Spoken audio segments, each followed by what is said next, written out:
What's up, everybody? Welcome back to another episode of the Bodacious Rant with Bernard Ryan. Hope everybody's having a good March so far. We're already in the month of luck because, St. Patrick's Day and, the luck of the Irish. I'm just being ignorant. I apologize. But I was like, is that a thing? Huh. Hopefully. no, of course not.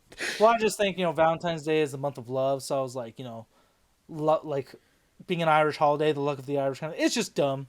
If anything, I'm more likely to do the Charlie dance from that St. Patrick's Day episode. Just, you may be a man, you may be a leprechaun, but one thing's for sure, you're in the wrong basement, buddy. And I'm going to see if you bleed green.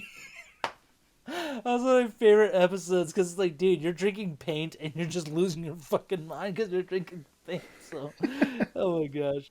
But as always, and what I'm excited to, guys, is that Mando is finally back, and we are talking about Mando episode 1 and 2, technically chapters 17 and 18 of season 3. And, it's been an interesting one. But before we get started, please do not forget to give us a like, ring the bell, and press that subscribe button. We do appreciate it, guys, and want to keep the following going. And if you haven't watched the first 2 episodes, which I totally get it if you're busy, but at the same time, it's Mando. You could just watch it. Come on back and check in with us on that. But, I feel like it's not as strong of a start for the show as, like, season 1 and 2 was, but episode 2 definitely picked up, I think, the pace after 1, because 1 was just more set up, and it was pretty short. It was only like 37 minutes, which it felt way too short. But the second one was like 44, and that extra 7 minutes makes a bit of a difference. But what did you think of these 2 episodes, Bern? Yeah, admittedly, I do think episode 1 on its own was a pretty soft start. It seemed like it retreaded a lot of narrative ground that we got not in last season, but in those 2 episodes of the Book of Boba Fett, where they were very Mandalorian centric. And that's sort of like a narrative hole that they dug themselves into by having a lot of things, a lot of loose ends of season 2 tied up in those 2 episodes of Boba Fett, which again was a weird choice. As much as I love those 2 episodes, yeah, it's weird to wrap up some storytelling points in that show. Yeah, a completely different show. So this is sort of they put themselves in this spot, and that's why I think episode 1 was felt the way it felt, where it felt like, okay, we kind of know what's going on here. Let's get to the meat of the story. But episode 2 very much does that for us. So this sort of like 1 and 2, I can see why they showed the press now when they did the premiere. They premiered episodes 1 and 2 for the press, and I can see why, because if it was just episode 1, I think reactions would have been a little bit different coming out of that premiere that happened a couple weeks ago. Yeah, I mean, we're our own press. We're the bodacious press, okay? And we deserve our respect. Where's our entry into all these screenings, fuckers? I'm just like Bruce Almighty, just back to you, fuckers.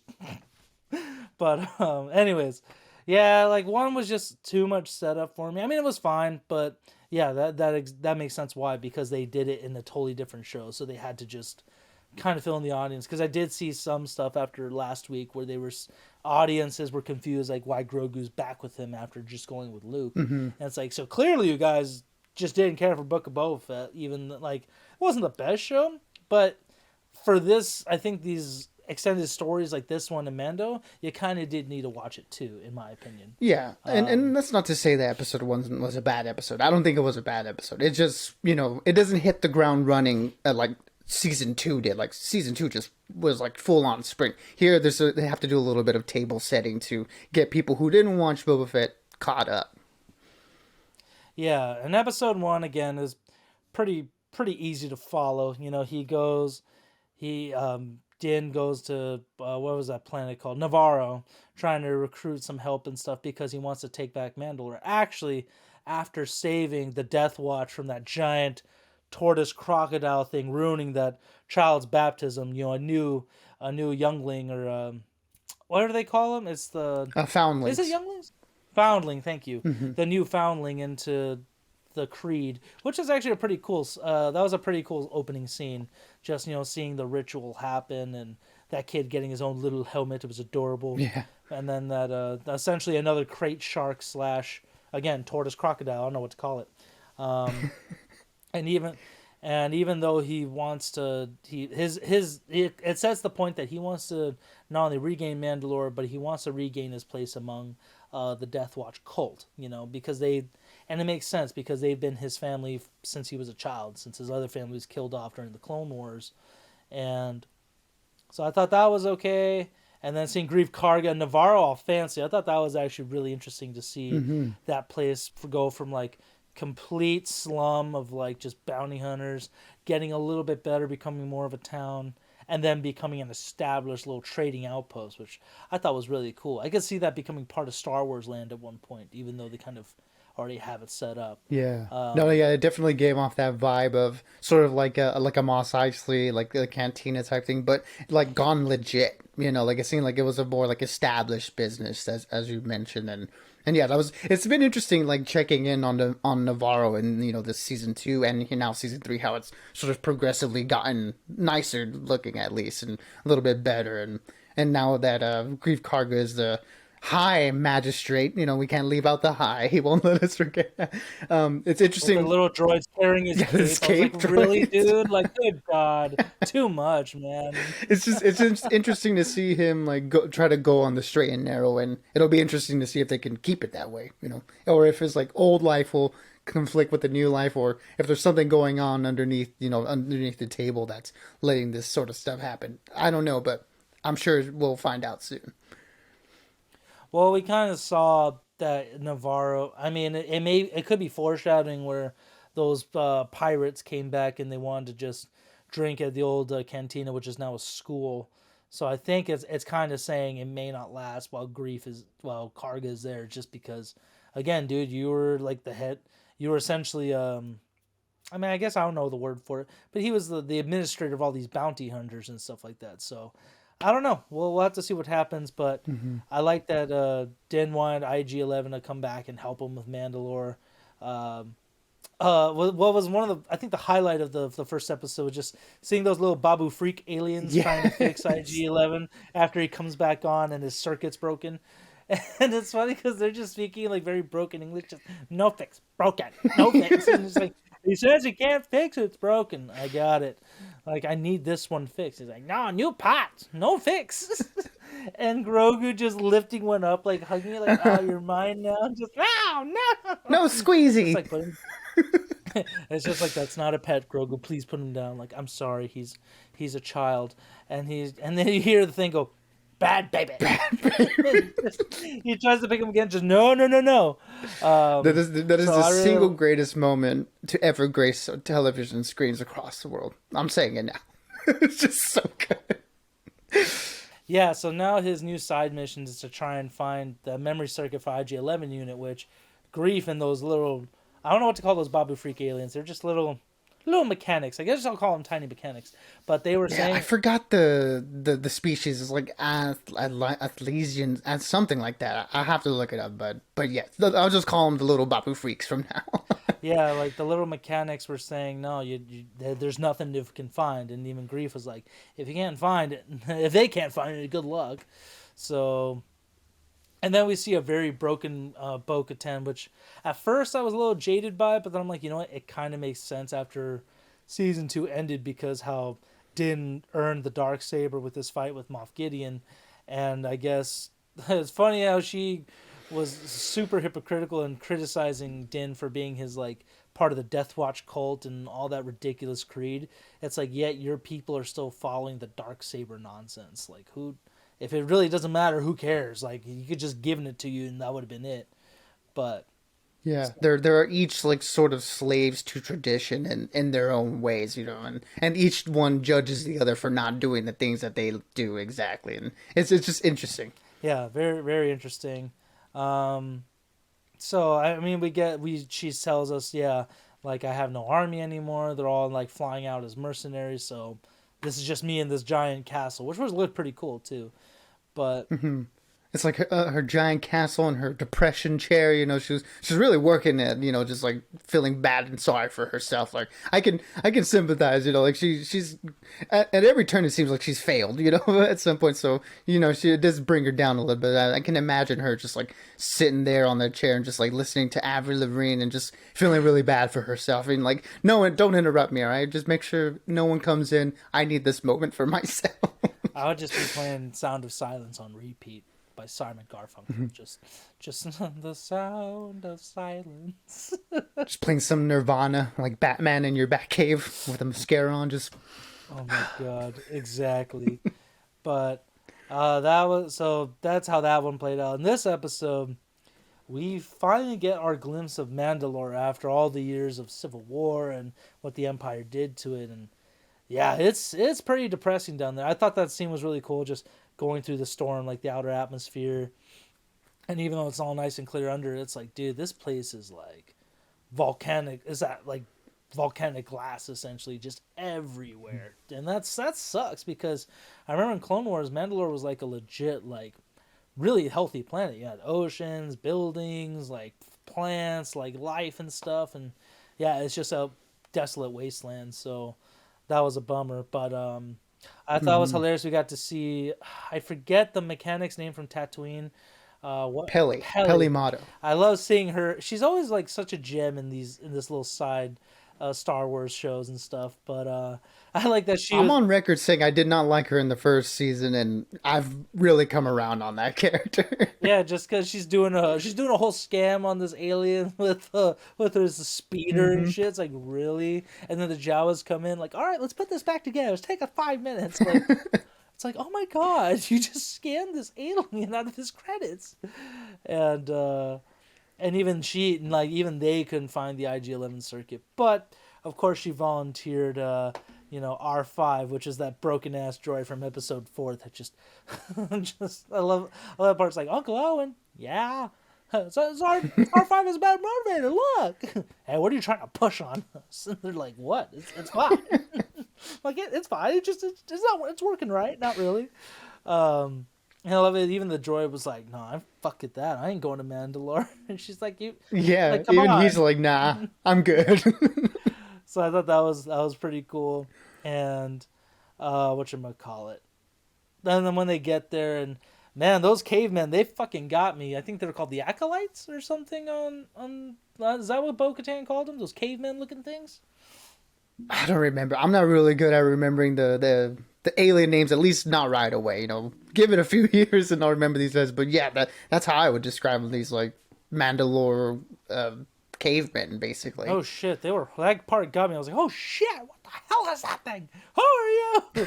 And but didn't dispatch them pretty decently, even though the dark saber. For those of you who don't remember the whole He's book of still Boba Fett, struggling. yeah, he barely lift that fucking thing. Which I'm like, I forgot why the reason is. I guess it's something that if you're, I guess it's almost like He's not like in tune with the blade, basically. Like he's not working with it, he's working against it, basically. Like something like, you know, inner conflict, basically. yeah, it's literally like the Mandalore's Excalibur. So that's kind of like I guess he's the struggling King Arthur with it. But how about that one fucking droid that reminded me of General Grievous? That shit was pretty scary too. What'd you think? Yeah, it was just like a mechanical cockroach almost. Like that thing was like crazy, like the whole trap and like him being in this cage and then like taking his blood for some reason. It was horrifying, but it was a really cool design. Like you said, it reminded me very much of General Grievous, but like in a more messed up, twisted way, and it was really cool. Yeah, I mean, because it had a similar eye, and then the fact that it's like a cybernetic creature. That's I was just like, oh man, it is, and it had like multiple arms like Grievous. So I was like, could it have been him? But I'm like, nah, he died on whatever planet that was in episode 3. So that, of course it's not him. Yeah, But he's a barbecue dish right now. He's just somewhere, just charred bits, and he's done. but I like that he's like, go get Bo-Katan, and he kind of I like that on the star map in his ship. He's like, this is where she is. This is where we're going. Like to be a Mandalorian, you gotta know your star map so you're never lost. Like you just gotta be familiar. You gotta know your way around essentially. So I thought that was a really nice little thing that And he Grogu. retained it. That was awesome. Yeah, because Grogu, I think coming back to him from Book of Boba Fett, he's like, okay, I'm in this with you, Dad. Essentially, like I want to be a Mandalorian like you, and so I think that was just him kind of like I'm gonna go do what he says, and Bo like was gonna kick him out, just sees him. It's like, where is he? Just eh like a little baby noise. It was like, this is adorable. Just Grogu's. How do I forget about Grogu being this adorable? Um, Yeah, I mean, I know I had my reservations of Grogu and Din reuniting so quickly, but I just love the two of them together so much. Just they're so great. Like, would it have been cool to see Din go on this journey, of like finding and rebuilding Mandalore on his own, and then going to see Grogu after? Yeah, that probably would have been cool and really good for like character conflict. But just them two together is just so delightful. Them in the cockpits, and then now we see here where Grogu's sort of like taking the lead and like and being able to fend for himself almost, and using the whole navigational thing to go get Bo. It's like, this is great. I like this stuff yeah, so he was much. able to tell R5 like, hey, go to this planet. That's where we got to go. I know where to go. Um, so I thought that was just again great development for him that he's learning and retaining information very well. And even Pele made a comment like, "Oh, is he starting to talk? Did he say my name?" And it's like, no, he's just making noises, kind of thing. Mhm. But And he was able to force push that caveman, caveman away. yeah, Like, I was just like, he has more control now, and he's not passing out. nope. He's just like, all right, simple, just push him. Um, so I thought that was great. And then seeing Bo Katan in action again was just badass. Katie Sackhoff is so So great. cool. Yeah. Just owning up those cavemen super easy and looking at Grogu like, what? You thought your dad was the only one who's a Mandalorian? And he's kind of like, well, yeah, a little bit. It's like, yeah, just he's a little kid. Well, I mean, kinda. He's the only one I've seen. Well, if you simplify it like that, yeah.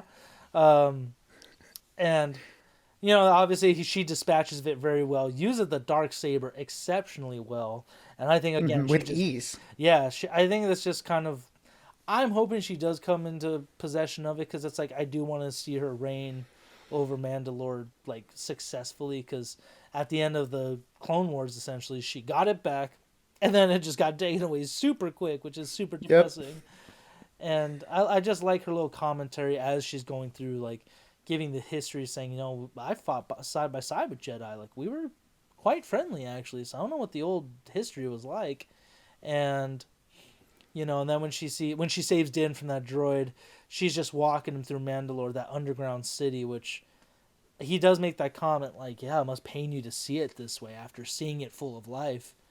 And yeah, she's just giving her history, saying my dad was a great man. He fought to defend Mandalore, and it's that point when I like that when he says, "This is the way."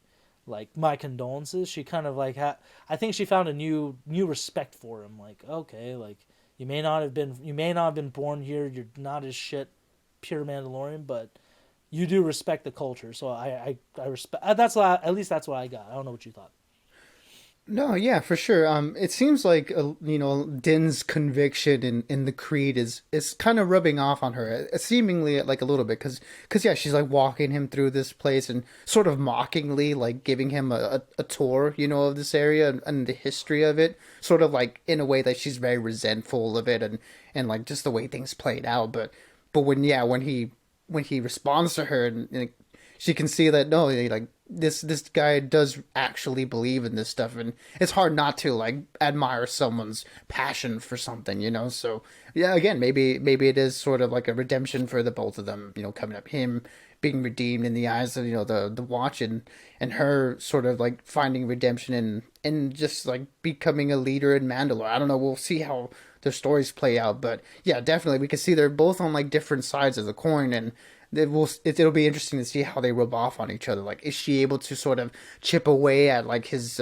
zealotry, and is he able to give her some renewed sense of faith? It'll the two very interesting characters. I'm sure their interactions going forward are hopefully going to be awesome. Yeah, but the highlight of this is when they go see the living waters because she's kept saying like Mandalore is cursed. There's nothing here, and the waters are literally just a water. That's where I got baptized to be part of the royal family and to take my creed. So good luck, like. And again, she's just kind of poking fun at it, but again, with that respect that she has for him. And I honestly think, looking back on the episode when he was walking, I think he just fell. but there was like you and I were talking about it, something may have pulled him down, and I'm not quite sure what it is because the reason why I'm doubtful of it is because when she goes to get him and picks him up, and we finally see a mythosaur like live action, that thing is massive. So I don't think it would have been having a tail or something small enough to pull him down. That's just my thought because she didn't see anything down there with them. But I don't know. I thought the mythosaur was the cool. I think that's the coolest thing and like coolest monster in all of Star Wars right now.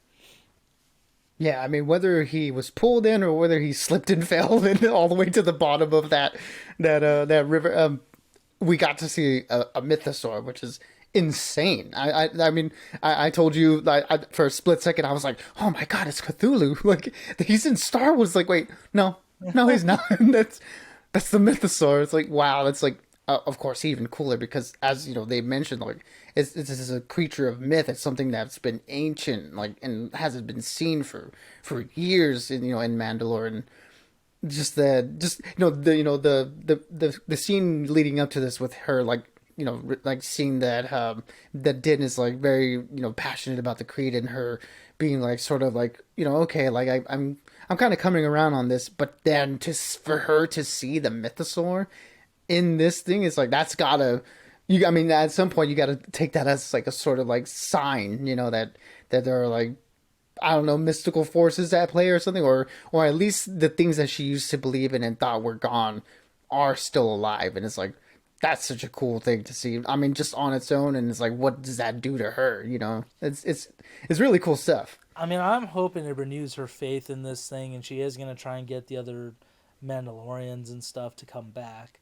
Just because, again, it was how do you not freak out at that? Even then, like when she sees it, you see all the bows coming out of her helmet, like holy shit! It's like, yeah, the mythosaur is real. Like I don't know, you got to have faith now. Like maybe it needed Mandalore to just crash and burn for it to thrive and kind of give you hope. I hope we see it in action later this season. That'd be pretty epic, not gonna lie. But I mean, yeah, yeah, that would be really cool. But yeah, just going from thinking your world is glass and cursed and uninhabitable to seeing a mythosaur there alive and thriving, it's like, signs point to the other direction, girl. exactly. But anything else that popped out at you these two episodes, Burn, or do we cover all the bases? Well, in episode one, there was that brief shot of those space whales. The Purgle, I think they're called. I mean, not to say too much, but they tied in very much to the end of Rebels, and that could sort of hint at a potential storyline with Thrawn and Ezra, and I know they're sort of maybe like gonna play into that in the Ahsoka series. I don't think in this series they're gonna touch it, but it's a cool little like Easter egg for people who are excited for that show. Maybe that's gonna come into play later. I thought that was just a pretty cool visual that we got in there. In this episode, I think we pretty much covered it all because this one was a lot more straightforward. Like him going into Mandalore and like trying to like bathe in those waters and stuff. So I mean that was obviously really cool seeing the city and the ruins of Mandalore. But yeah, it'll be interesting to see what sort of like storylines go forward. Like, are those pirates going to play into the series like more as we go along? The pirate captain, I forget what his name Captain is. Swamp Looks a Thing, lot really. like yeah, Captain Swamp Thing. I was gonna say, is he gonna be like the big bad of the season or something? Like, I have no idea. Feed him to the mythosaur. But yeah, I didn't realize that the whales were big in with Rebels or like the Ezra storyline. So I'm pretty excited for that now. I thought that was just kind of a cool little like nod that there's other like things with the light speed and stuff. So yeah, that I'm pretty caught up. Like I mean, I talked about what I want to talk about. I'm excited. I hope that IG-11 does come back, and hopefully we'll see a lot more Mandalorians this season. I mean, obviously we will from the trailers, but hopefully it's like an epic story with that one. And it's also really cool seeing more of their culture. That whole baptism scene in the beginning of the first episode. That stuff is like really cool. Getting to know like their customs and like what they do. So hopefully that's something they explore more too as the series goes on. Like letting us get to know like what Mandalorians do when they're not out kicking ass. Exactly. But everybody else, what did you all think of these first two episodes? Are you hopeful? Are you excited for the rest of the season? Are you a little doubtful? Were you excited by the mythosaur as we were? We'd love to know. So please, again, uh, feel free to comment on whatever, just because we want to keep the conversation going. And stay tuned for our Stream 6 review. I'm also going to go see 65 with Adam Driver, so I'm excited for that. And again, we got a lot more cool movies coming out this month, with Last of Us finishing up this upcoming week. So stay tuned for all that good stuff, guys. And as always, stay bodacious and keep on ranting for the both of us. Absolutely, everybody. Be good, be safe, and don't be a bad baby, and no squeezy.